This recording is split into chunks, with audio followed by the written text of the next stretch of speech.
Bem-vindos a mais uma conversa aprofundada aqui com a gente. Hoje o nosso foco é num recurso terapêutico que, olha, é surpreendentemente versátil, o frio. Vamos mergulhar junto nas informações de uma aula bem detalhada sobre crioterapia, sabe?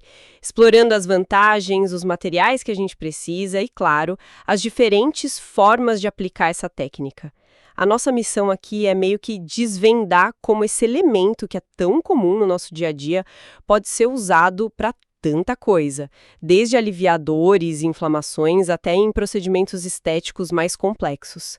A gente vai olhar desde soluções assim de baixíssimo custo mesmo, até tecnologias que, nossa, representam um investimento bem considerável. Ok, então. Vamos começar pelo essencial, né? Por que a crioterapia desperta tanto interesse? Quais são os grandes trunfos dela? Olha, um ponto que chama atenção logo de cara, especialmente pensando na ortopedia, é a acessibilidade. Parece uma porta de entrada interessante, né? Para tratamentos eficazes sem exigir um grande desembolso inicial. Exatamente. Se a gente pensar na ortopedia, os recursos são, assim, bem básicos mesmo. Gelo comum, sabe? Bolsas térmicas variadas, pode ser de gel, de tecido, que geralmente custam ali entre uns 15 e 30 reais. São super acessíveis. Uhum. Agora, quando a gente olha para dermatologia ou para estética, aí o cenário já muda um pouco. Equipamentos como o de criolipólise, que basicamente congela e destrói células de gordura, esses podem passar dos 30 mil reais. Nossa!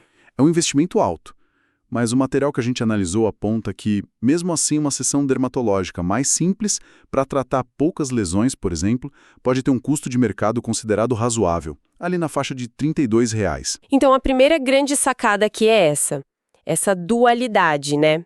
A crioterapia pode ser incrivelmente democrática no acesso, com soluções caseiras ou de baixo custo, ou pode exigir um investimento estratégico pesado dependendo da área de atuação e da tecnologia que se quer usar. Perfeito, é isso mesmo. E essa acessibilidade, ela se reflete também na aplicação. O material que a gente viu classifica a crioterapia como uma modalidade terapêutica excelente e de livre aplicação. Isso indica que, claro, com o devido treinamento e prática, o profissional pode incorporar ela ao seu trabalho. Não tem grandes barreiras de entrada para começar, na forma mais básica. E sobre os resultados, o que se observa em quem recebe o tratamento? A galera gosta? Olha, a satisfação costuma ser alta sim. O material destaca que muitos pacientes relatam melhora significativa. E não só da dor, viu? Às vezes até do humor depois das sessões. Sério? Até do humor? Pois é. É eficaz para diversas condições dolorosas, inclusive dores de cabeça bem intensas, tipo enxaqueca. A fonte até compartilha um relato pessoal, de usar gelo ali na lateral da cabeça para conseguir dormir durante uma crise forte. Que interessante essa melhora até no humor. Isso sugere talvez que o efeito vá além do alívio físico localizado. Será que pela sensação geral de bem-estar ou talvez pela redução do estresse que vem com a dor crônica? É uma possibilidade, sim. A redução de um sintoma tão incômodo como a dor, com certeza impacta o estado geral da pessoa, né? Além disso, a fonte ressalta muito a flexibilidade da técnica. O tratamento pode ser iniciado no consultório, claro, Certo. e depois complementado pelo próprio paciente em casa. Ah, essa continuidade em casa parece ser um diferencial bem importante, né? Sem dúvida. Com orientação clara sobre segurança, e isso é fundamental, falar sobre o tempo de aplicação, como proteger a pele para evitar queimaduras, o paciente pode fazer a autoaplicação. Tipo, usar uma bolsa no joelho por 20 minutos conforme prescrito. Isso reforça o tratamento e ajuda muito no resultado final. E torna o paciente mais ativo no processo, né? Não é só sobre custo-benefício, é sobre essa adaptabilidade e também o engajamento do paciente. Faz todo sentido. E como isso se traduz na prática, em termos de materiais? Pensando primeiro na ortopedia, o que seria um kit básico para quem quer começar? Uma listinha de compras, digamos. Para ortopedia, como a gente falou, é bem simples mesmo. Além daquelas bolsas térmicas comuns que eu já mencionei, que a gente acha fácil, por menos de 20 ou 30 reais. Uhum. Existem algumas opções um pouco mais específicas. Tem umas bolsas mais rígidas, que servem tanto para frio quanto para calor, e custam menos de R$ 10. Barato mesmo. Sim. E para articulações como o ombro, especialmente em casos crônicos, como bursite, o exemplo citado na aula é do seu João, um professor aposentado com dor por escrever muito, sabe? Ah, sim. Para esses casos, existem uns envoltórios, tipo umas cintas com encaixe para bolsas de gelo, que garantem um contato melhor na área. Estes já são um pouquinho mais caros, ficam ali na faixa de R$ 130 mais ou menos. Bolsinhas menores também são úteis para áreas como joelhos, tornozelos. E tem um item que é frequentemente subestimado, mas que é crucial: a atadura. A atadura. Por quê? Para fixar. Custa muito pouco, entre R$ 1 e R$ 5, mas é fundamental para fixar a bolsa direitinho no local, garantindo que o frio seja transferido de forma eficaz para a pele, né? Senão ela fica sambando ali. Entendi, para manter o contato. Exato. E para quem já tem um volume maior de atendimentos, em clínica, por exemplo, a fonte até menciona uma mini máquina de gelo portátil. Aí já é um investimento maior, claro, acima de R$ 700, mas que resolve aquela questão logística de ter gelo sempre disponível de forma prática. Sonho de consumo para a clínica, então. É, tipo isso. E, por fim, algo extremamente simples e barato, saquinhos plásticos comuns, tipo de sacolé, juju, geladinho, depende da região como chama. Sei, sei. Para fazer massagem com gelo, a criomassagem. O pacote com 100 custa uns poucos reais. A fonte até relata o uso pessoal disso para dor no ombro depois de um dia intenso de trabalho. Super acessível. Ok, essa base para ortopedia é bem acessível mesmo, deu para ver.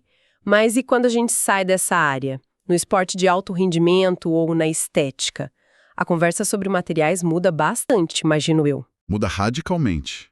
Na medicina esportiva, por exemplo, entram em cena os sprays refrigerantes, ou os cryo-sprays. Eles usam substâncias que evaporam muito rápido, sabe?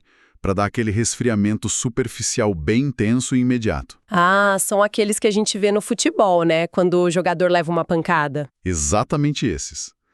Como no exemplo que a fonte dá do seu Juarez e do seu Francisco lá na pelada.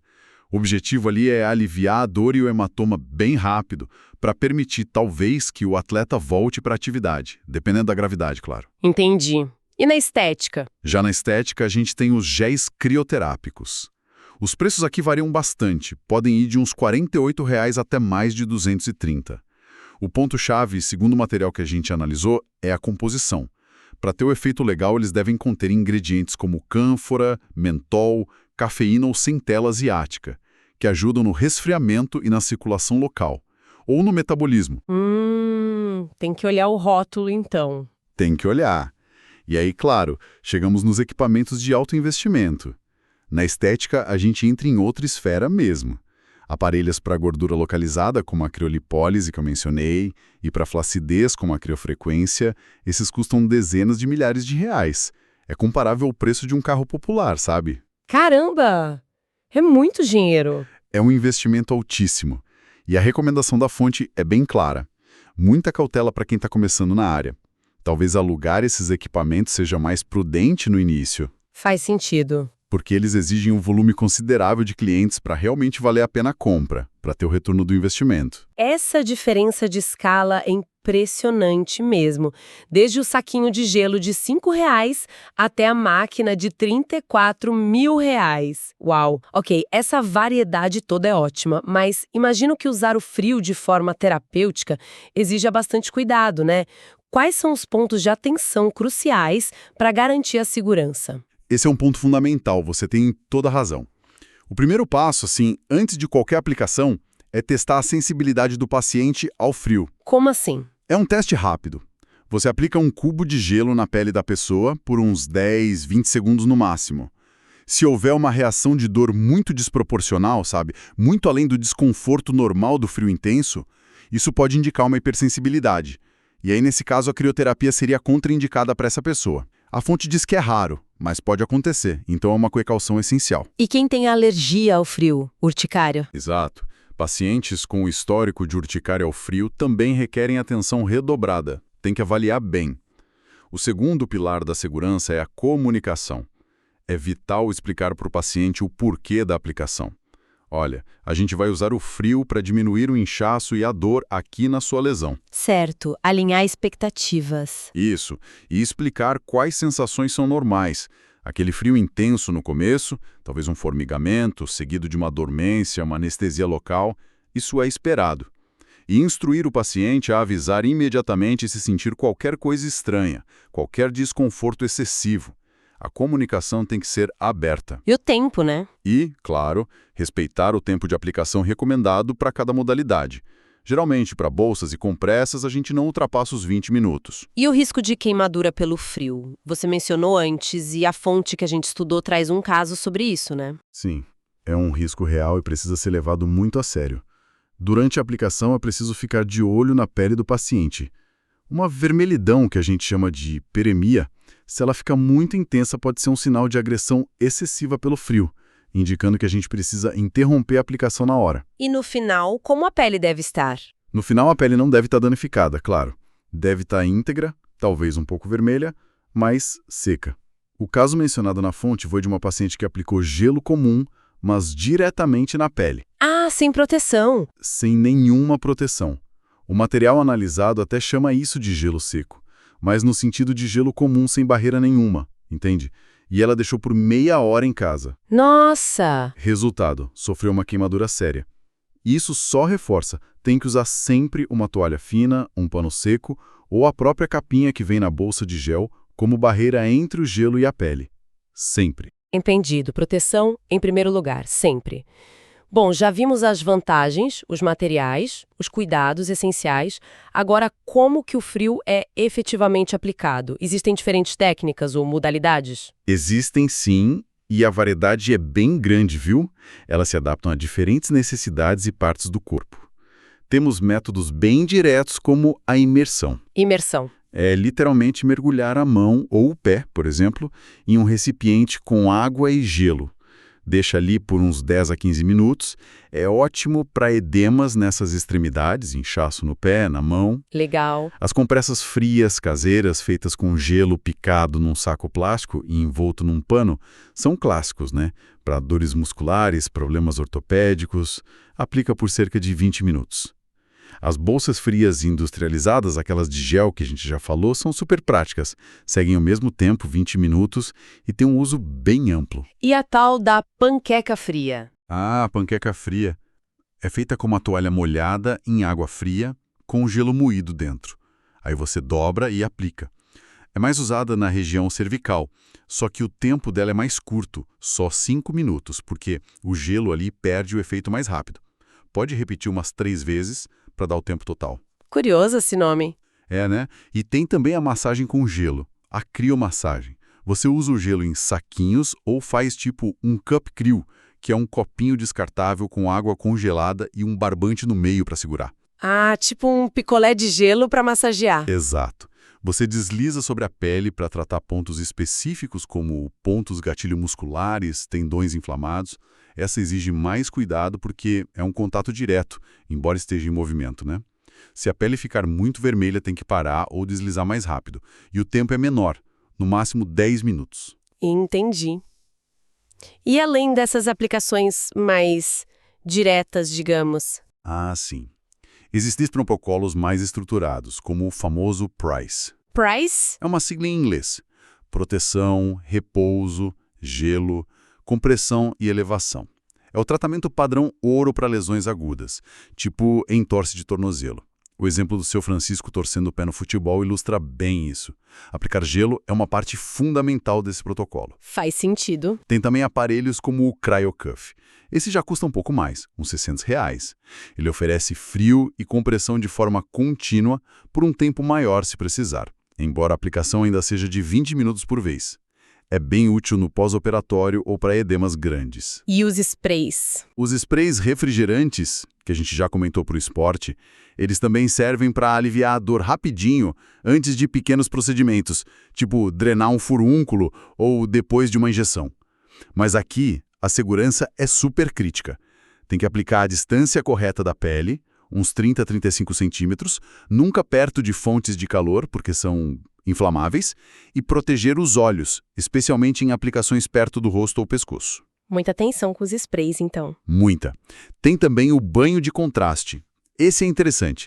Você alterna a imersão em água quente, uns 45 graus, por 5 minutos, e depois em água fria, por 3 minutos. Quente e frio. Isso, começa com quente e, atenção, sempre termina com o frio.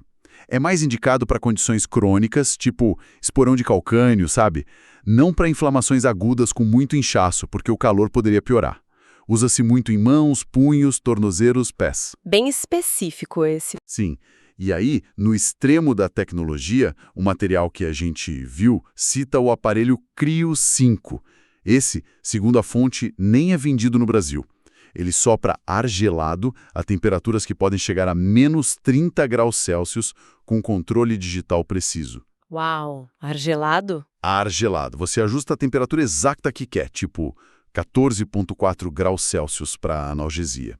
É caríssimo, claro, o cabeçote fica uns 20 centímetros da pele e a aplicação é rápida, de 1 a 10 minutos para diversas patologias. Nossa, é realmente um leque enorme de opções, desde o gelo que a gente tem no congelador de casa até essas máquinas super sofisticadas. A crioterapia parece mesmo se infiltrar em muitas áreas da saúde, né? Então, tentando amarrar tudo isso que a gente conversou, o que essa exploração toda nos diz? Para mim, fica muito claro que a crioterapia é uma ferramenta de múltiplos usos e também de múltiplos custos. Pode ser desde um recurso caseiro, quase gratuito, até uma tecnologia de ponta que exige um planejamento financeiro sério. Serve para dor, para inflamação, para recuperação esportiva, para estética, mas o elo comum em tudo isso parece ser a importância do conhecimento para usar a técnica de forma correta e segura. Muitas formas de usar o frio com fins terapêuticos. Cada uma delas tem a sua indicação, os seus materiais específicos e, crucialmente, as suas precauções. Saber como testar a sensibilidade, qual método usar para cada caso, por quanto tempo aplicar, como proteger a pele do paciente. Esse conhecimento técnico é o que separa um tratamento eficaz e seguro de um risco desnecessário, como uma queimadura pelo frio. A adaptabilidade da crioterapia é uma força, sem dúvida, mas ela exige muita responsabilidade na aplicação. Perfeito. E para fechar nossa conversa de hoje, fica aqui uma provocação para a gente refletir um pouco, ver como algo tão básico, tão primordial como o frio é dissecado, estudado e aplicado de maneiras tão diversas, desde a sabedoria popular do gelinho da vovó até esses equipamentos digitais de altíssima precisão. Isso nos faz questionar, né?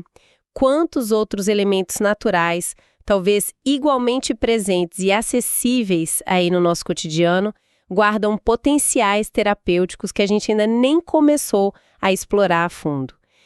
Potenciais que estão ali, talvez, apenas aguardando a nossa curiosidade, a nossa investigação científica para poderem ser revelados. Fica aí a reflexão.